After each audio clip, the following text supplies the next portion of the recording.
সকল প্রকারের রোগ ব্যাধির উৎস ও এই সকল রোগের নিরাময়ের কথা আল কুরআনের বিভিন্ন আয়াতে স্পষ্ট ও প্রচ্ছন্নভাবে বলে দেয়া হয়েছে।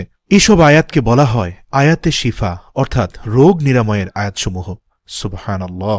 এর মধ্যে সূরাতুল ফাতিহার কার্যকারিতার কারণে এর একটি আলাদা নামকরণ করা হয়েছে, আর তা হচ্ছে সূরাতুশ শিফা।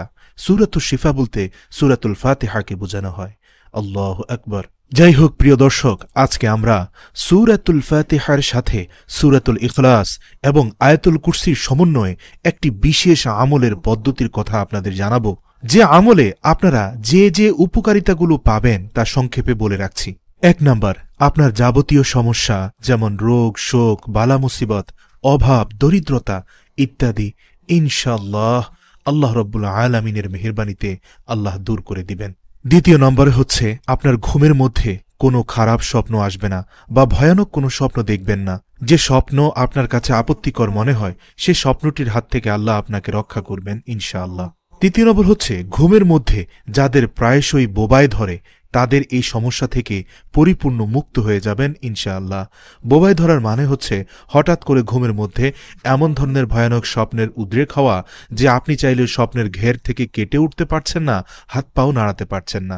ইনশাআল্লাহ এই আমলের মাধ্যমে আপনি এই সংকট থেকেও মুক্তি পাবেন আল্লাহ তাআলার রহমতে। যাদের অস্বাভাবিক স্বপ্নদোষ হয় তাদের এই সমস্যার সমাধান হবে ইনশাআল্লাহ।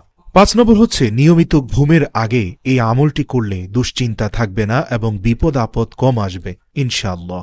6 নম্বর হচ্ছে সকালে ঘর থেকে বাহির হওয়ার আগে পরিবারের সদস্যদের এটি পড়ে ফুঁ দিয়ে ঘর থেকে বের হলে আল্লাহ বিপদ আপদ, বালা মুসিবত, আসমানি বালা, জমিনি বালা, যে কোনো প্রকার মুসিবত থেকে পরিবারকে হেফাজত করবে। 7 নম্বর হচ্ছে আল্লাহ শয়তান থেকে হেফাজতে রাখবেন।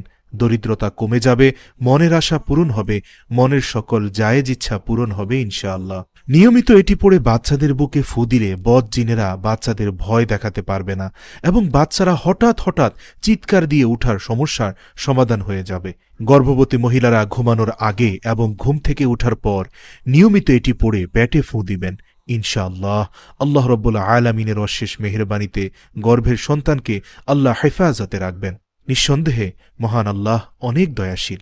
এছাড়াও মা বোনদের যে কোনো ধরনের অপবিত্রতা এবং শারীরিক সংকটে আল্লাহ রাব্বুল আলামিনের অশেষ মেহেরবানিতে এই দোয়ার মাধ্যমে আমল করে ফু দিলে আল্লাহ তাআলা কষ্ট কমিয়ে দিবেন এবং আল্লাহ আমলকারীদের জন্য জান্নাতে একটি প্রসাদ তৈরি করবেন।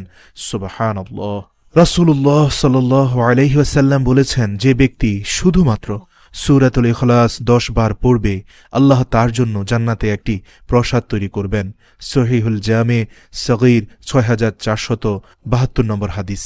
এছাড়াও তিনি আরও বলেন, সে সত্তার কসম যার হাতে আমার জীবন, এ সূরা সমগ্র কোরআন অর্থাৎ সূরাতুল ইখলাস সমগ্র কোরআনের 1/3 সমান।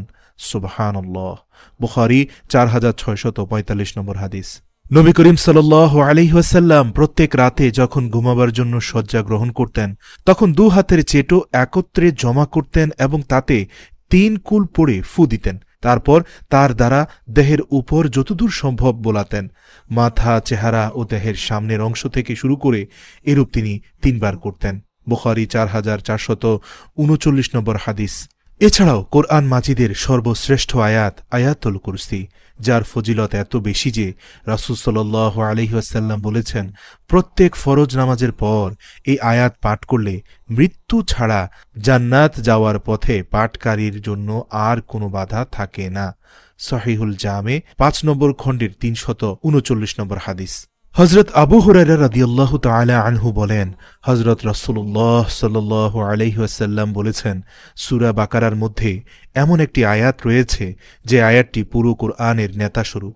তা পড়ে ঘরে প্রবেশ করলে শয়তান বের হয়ে যায়। তা হল আয়াতুল কুরসি। সহিহা 972। রাসূলুল্লাহ সাল্লাল্লাহু আলাইহি ওয়াসাল্লাম বলেছেন, এই সূরা ফাতিহা কোরআনের সর্বাধিক মর্যাদাপূর্ণ সূরা। তাওরাত, জবুর, ইনজিল, কোরআন কোনো কিতাবে এই সূরার তুলনীয় কোনো সূরা নেই। বুখারী মিশকাত 2142 নম্বর হাদিস।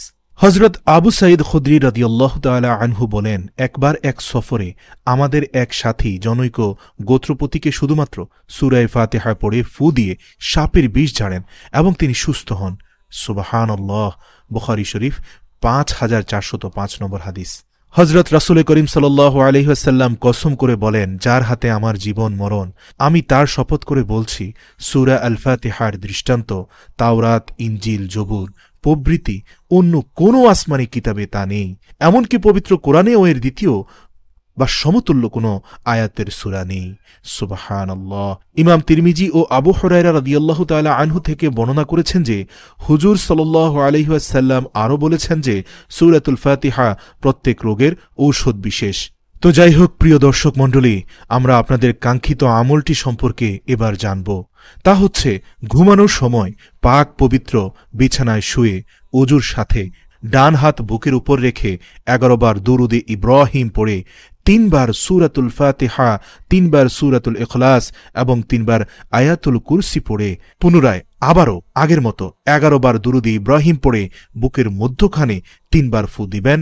ইনশাআল্লাহ আপনি আজকের আলোচ্য ফজিলতগুলো অবশ্যই মহান আল্লাহর দয়া ও রহমতে লাভ করবেন। মনে রাখবেন, এই আমলটি করে ঘর থেকে বের হওয়ার আগে পরিবারের সদস্যদের ফু দিয়ে বের হলে আল্লাহ আপনার পরিবারকে হেফাজত করবেন ইনশাআল্লাহ। আল্লাহ আমাদের সবাইকে বেশি বেশি নেক আমল করার তৌফিক দান করুক। আমিন।